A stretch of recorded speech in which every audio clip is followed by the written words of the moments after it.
U.S. President Donald Trump's oldest son, Donald Trump Jr., has tested positive for COVID-19. A spokesman confirmed Friday Trump Jr. tested positive this week and has not yet experienced any symptoms, but is in quarantine at his cabin. He's the latest member of the Trump family to be infected by the virus after President Trump, First Lady Melania, and youngest son Barron contracted it last month. Dozens of Trump allies and members of his administration have also tested positive in recent months. Former Trump advisor Kellyanne Conway was one of several to have contracted the virus shortly after attending the Rose Garden event, celebrating Justice Amy Coney Barrett's nomination to the Supreme Court in September. And White House Chief of Staff Mark Meadows tested positive earlier this month, just days after going to an election night gathering attended by dozens of other Trump loyalists. The U.S. reported over 185,000 new coronavirus cases on Friday, as hospitals across the country are pushed to the brink, and officials seek to reimpose strict social distancing restrictions. Live by the motto that numbers don't lie. Georgia's Secretary of State Brad Raffensperger, who calls himself a proud supporter of President Donald Trump, confirmed on Friday that his preferred candidate did not win the state's electoral votes after Georgia conducted a 6-day, painstaking hand recount of ballots cast in the November 3rd presidential election.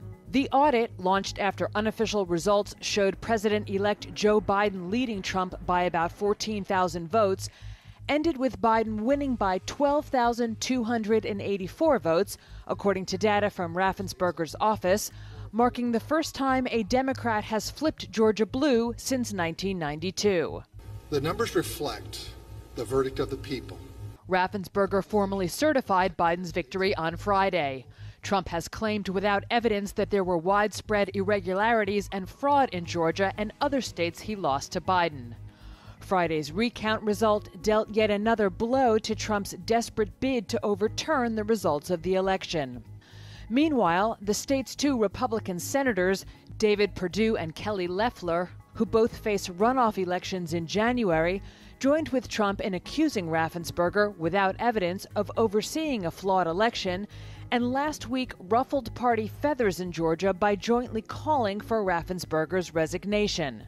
Their Senate races are key to the federal government's balance of power, as losses by both would put Democrats in control of the chamber and able to push Biden's legislative agenda through Congress.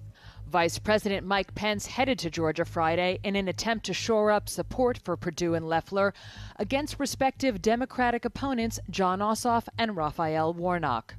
With Trump no longer on the ballot, Republicans and Democrats face challenges getting large numbers of voters to the polls in January. A number of civilians have been killed after several rockets hit residential areas of the Afghan capital Kabul in the early hours of Saturday. The explosions set off warning sirens from embassies, and the attack comes just 2 days before a major conference for Afghanistan in Geneva.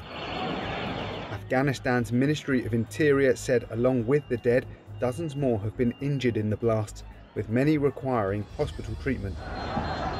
Spokesman Tariq Arian said terrorists mounted 14 rockets in a small truck and set them off. He added that an investigation was ongoing to find out how the vehicle got inside the city. One of the rockets landed close to the Iranian embassy, but it later said in a statement that there were no casualties among its staff. Taliban insurgents who've been fighting against a foreign-backed Kabul administration have denied involvement in the attack. Earlier this month, the Islamic State militant group claimed responsibility for the killing of at least 35 students when gunmen stormed the campus at Kabul University. As Europe battles a resurgent virus crisis, the EU has a plan. It set out a budget for the coming years and an additional recovery fund. Together, the two would see spending of €1.8 trillion, or about $2.1 trillion. The only problem is, it's all been vetoed by Poland and Hungary. Lawmakers in Warsaw earlier this week backed their government's move to block the spending. That even though Poland would be a big beneficiary. It stands to get €130 billion from the financial package. Hungary's nationalist leader Viktor Orbán is taking the same stance. The two countries object to an EU condition making the funds dependent on observing the rule of law. But the Netherlands and other member states won't okay the budget without that condition. And that leaves a standoff. EU talks during the week produced no result. European Commission President Ursula von der Leyen spoke Thursday. Indeed, we have a very serious situation now. People in Europe and the businesses, the companies in Europe are urgently waiting for the funding in this unprecedented crisis and deep recession. Von der Leyen said the search for a compromise would go on. Hungary said Friday that it still expected a deal, but the differences run deep. Hungary this week began importing Russia's Sputnik vaccine, even though it's not approved for use in the EU. And that is no surprise to Orban's critics, who see him as an authoritarian who's much too cosy with Moscow. Because beneath any arguments about money or vaccines, this is a deeper dispute about exactly how an EU member should behave. Scaling up the humanitarian response in remote areas of eastern Sudan, where more than 30,000 people fleeing the fighting have arrived in less than 2 weeks. At the Fashaga camp in Sudan's Al-Qadarif state, the United Nations delivered jerry cans, blankets and dry food rations on Friday. The UN is planning for as many as 200,000 refugees to arrive in the next 6 months and has been mobilizing supplies to move people away from crowded transit points further into the country. Phone and internet links have been cut in Tigray since Ethiopian government troops launched an offensive early this month against regional authorities they accused of staging a surprise attack on federal forces. The mostly Tigrayan refugees fled Ethiopia with few possessions, and many spent days on the run before crossing into Sudan. This woman explains that when she heard the gunfire, she just ran, with only the clothes she's wearing. Almost all those fleeing into Sudan have arrived at border crossing points. Haze surrounds India's capital, New Delhi. The city's air quality was in the very unhealthy category on Saturday. Visibility dropped due to cooler temperatures and lower wind speeds that let deadly pollutants hang in the air.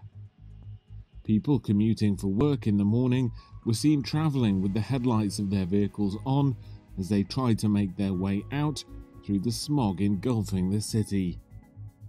This man says as soon as he entered New Delhi, he noticed pollution and haze and couldn't see properly. The river's all dirty too, he says.